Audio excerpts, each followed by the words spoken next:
उस पार्टी में राष्ट्रीय अध्यक्ष कौन है, प्रदेश अध्यक्ष कौन है, उप मुख्यमंत्री कौन बनते हैं, संगठन के हेड के हैं।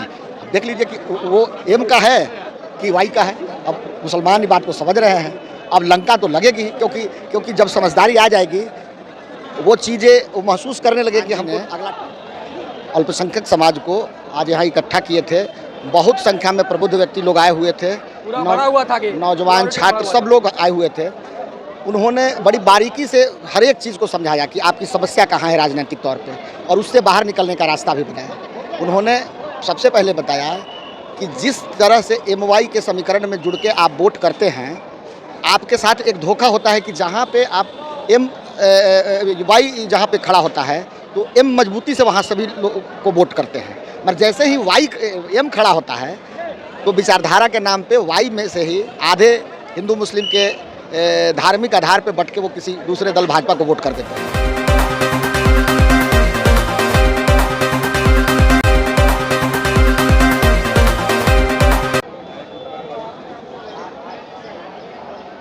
देखिए, जन स्वराज का आज जो है कि मुस्लिमों का जो है कि एक प्रोग्राम था, और पूरे बापू सभागार में आप देख सकते हैं कि ये प्रोग्राम ख़त्म होने के बाद का नज़ारा है। अब बिल्कुल जो है कि देख सकते हैं कि यूँ कहें तो पूरे बापू सभागार में जो है कि मुसलमान समाजों से पाट दिया गया है। इस पर हमारे साथ बात करने के लिए जो है गुड्डू सिंह हैं, इनसे बात करेंगे, जानेंगे कि आखिरकार प्रशांत किशोर जो हैं कि आखिरकार मुस्लिमों को क्या कुछ बताए और क्या कुछ समझाए कि पूरे मुस्लिम जो है कि जन स्वराज के नाम से जो है कि मय हो गया है।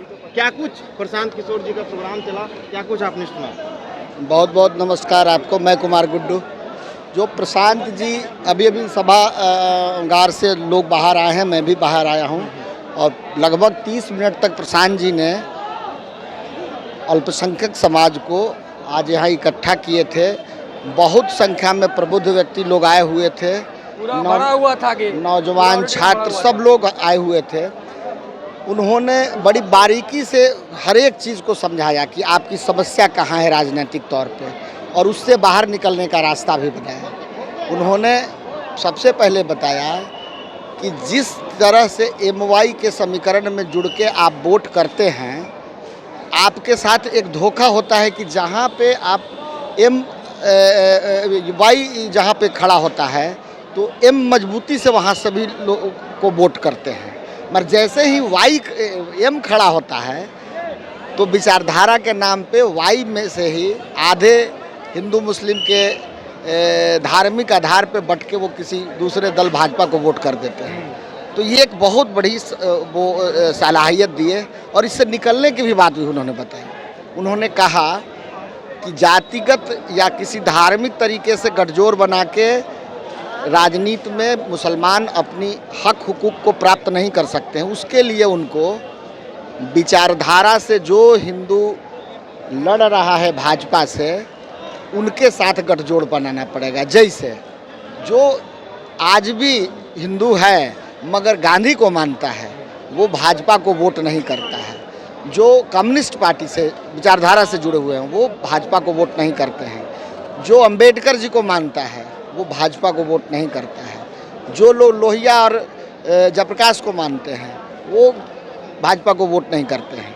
तो प्रशांत ने बताया कि ये 50% हिंदू जो लोग हैं वो विचारधारा के आधार पे वोट करते हैं, और 50% मुसलमान हिंदू धार्मिक विभाजन और एक व्हाट्सएप यूनिवर्सिटी से लिए हुए ज्ञान के आधार पे, और जो एक माहौल है हिंदू मुस्लिम नफ़रत का, भारत पाकिस्तान के नफ़रत का, उसके वजह से वो लोग वोट कर देते हैं। तो अगर मुसलमानों को अपना राजनीतिक वजूद पाना है तो पिछले लकीर से उनको हटना पड़ेगा, और इस तरह की व्यवस्था को खड़ा करना पड़ेगा जहाँ पे विचारधारा वाले कौन कौन लोग हिंदू हैं उनके साथ उनका गठजोड़ बनाना पड़ेगा। बहुत सलाहियत उनका बड़ा अच्छा रहा और बड़ी ही माकूल रहा। अगर मुस्लिम समाज इस बात को समझ जाए तो बिहार में जन सुराज को 2025 में परचम लहराने से कोई रोक नहीं सकता। ऐसा माहौल रहा है कि जब प्रशांत जी का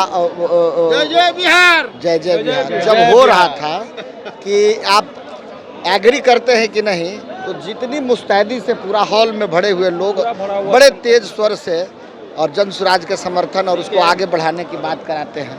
तो जरूर कुछ कमी हो गई थी। जरूर कुछ बहुत बड़ा बदलाव होने वाला है। आप देख लीजिए कितने जन सैलाब से लोग अभी मुस्लिम समाज के कुछ लोग कह रहे थे कि 2025 में लालू की लंका लग जाएगी। कैसे लंका लग जाएगी, थोड़ा बताएं। देखिए, जो चीज़ें 90 से चलते आ रही है बिहार की राजनीति में, उसका अब समापन वाला वक्त आ गया है। अब वही घिसा पिटा 35 साल हो जाएगा ना, ये 25 में जब चुनाव होगा, तो 7 चुनाव हो गए। मतलब 7 चुनाव में एक ही टेप रिकॉर्डर बजते रहा, MY समीकरण, MY समीकरण। तो जब M और Y जब दो भागीदार हैं, जहाँ तक माना गया है कि M बड़ा भागीदार है, 20% है, Y 15% है एक आकलन के अनुसार, उस हिसाब से तो उस पार्टी में राष्ट्रीय अध्यक्ष कौन है, प्रदेश अध्यक्ष कौन है, उप मुख्यमंत्री कौन बनते हैं, संगठन के हेड के हैं। अब देख लीजिए कि वो M का है कि Y का है। अब मुसलमान इस बात को समझ रहे हैं। अब लंका तो लगेगी, क्योंकि जब समझदारी आ जाएगी, वो चीज़ें वो महसूस करने लगे कि हमको अगला ठग रहा था, तो अगला बार तो नहीं ठगाएंगे। तो इसका बहुत बड़ा इम्पैक्ट होता है ना, 20% वोट का बहुत बड़ा इम्पैक्ट है।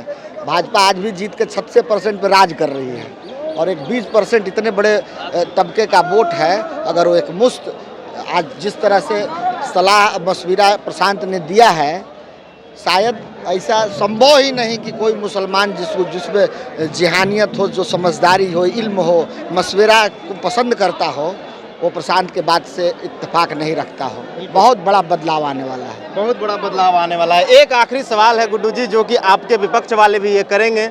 लगातार आप लोग जो हैं कि जनसभाएं कर रहे हैं और पूरा पटना में जनसैलाब उतार रहे हैं।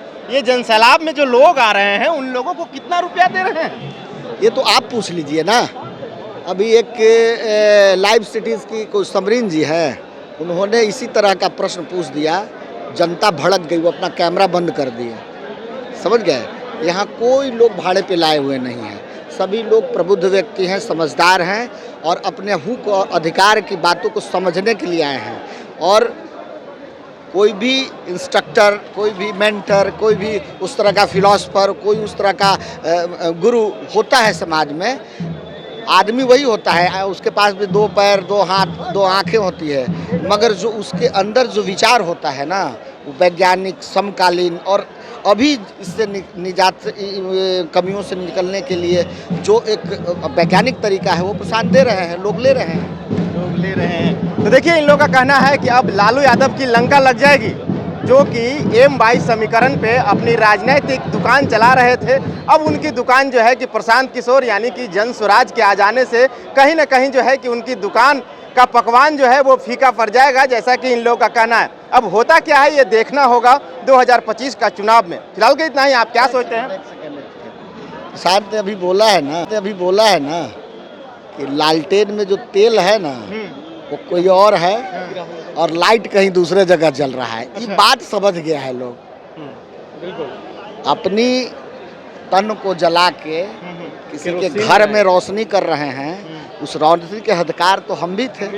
हम मरहूम हैं, हम शिक्षा से, स्वास्थ्य से, रोजगार से। बस यूज़ किया, मुसलमान को यूज़ किया गया। क्या? मुसलमान को तो सिर्फ यूज़ किया गया है ना, मुसलमान को सिर्फ यूज़ किया गया है।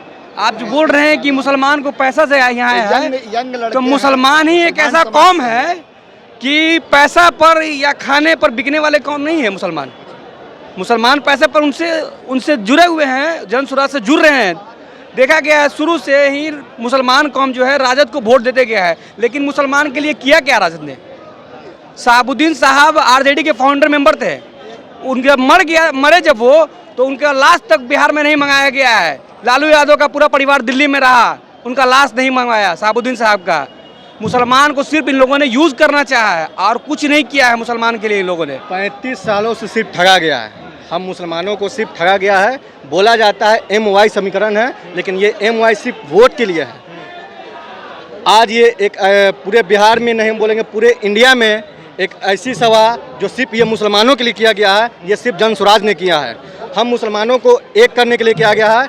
हम मुसलमानों को जितने आबादी हमारी है उतनी हिस्सेदारी देने के लिए मात्र यही एक संस्था है। अभी ये पार्टी बनी नहीं है, अभी बनी गई है 2 तारीख को। उसके बाद देखिएगा क्या होने वाला है। लेकिन पूरे इंडिया में एक ऐसे ही हमारे प्रशांत किशोर जी हैं जो एक मुहिम लाए हैं कि जिसकी जितनी हिस्सेदारी है उसको इतनी भागीदारी चाहिए। क्या भागीदारी मिलेगा? क्योंकि लगातार राजद भी यही उम्मीद पे दुनिया कायम है भैया। उतना दिन उम्मीद राजद से लगाए ना, राजद क्या दिखाया, ठेंगा दिखाए ना। अब नया है प्रशांत किशोर जी, इनसे उम्मीद तो लगाया जा सकता है ना। क्या उम्मीद नहीं है, विश्वास है पूरा। विश्वास इन पर है। इन्होंने खुले मन से बोल दिया है कि आपका 19 MLA जो है मुस्लिम का, उसके विरोध में जन स्वराज भी नहीं अपना पार्टी उतारेगा, कोई भी कैंडिडेट नहीं उतारेगा। क्या अगर कहीं जन स्वराज मुस्लिम कैंडिडेट उतारता है तो क्या उसके अगेंस्ट में हिंदू कैंडिडेट या कोई भी कैंडिडेट उतारेंगे ना? राजद वाले उतारेंगे ना भाई, यादव कैंडिडेट उतारेंगे ना। आज सिवान में जो हुआ, मुस्लिम कैंडिडेट हिना साहब एक थी, उनके ओपोजिशन में अवध बिहारी चौधरी को लाया गया ना। अगर वो नहीं लाते तो हिना मैडम वो तो अपना टिकट सीट निकाल लेती, उनके अगेंस्ट में लाया गया। तो कहाँ गए भी गए? तीसरे नंबर की पार्टी सिवान में बन के उभी रह गए हैं। वहाँ पर कहाँ गए? वहाँ एमओआई समीकरण कहाँ रही? जहाँ मुस्लिम रहेगा वहाँ एमओआई समीकरण मुसलमान लोग देखते हैं, और जहाँ एम नहीं रहे, एम उतार दिया जाएगा तो वाई कहाँ? वाई नहीं, वो जात पात के देखने लगते हैं वो लोग, जात पात के देखने लगते हैं। तो आप लोगों ने सुना, ये मुस्लिम समाज के युवा लड़के हैं और लगातार जो है कि ये इस बार जो है कि राजद को 2025 में जो है कि उनको ठगने की बात कर रहे हैं। अब क्या कुछ है सच्चाई, चुनाव में ही पता चलेगा। फिलहाल के लिए इतना ही। आप क्या सोचते हैं अपनी प्रतिक्रिया कमेंट बॉक्स में जरूर दें। बने रहें बीकेएम खबर के साथ। जय हिंद, जय बिहार।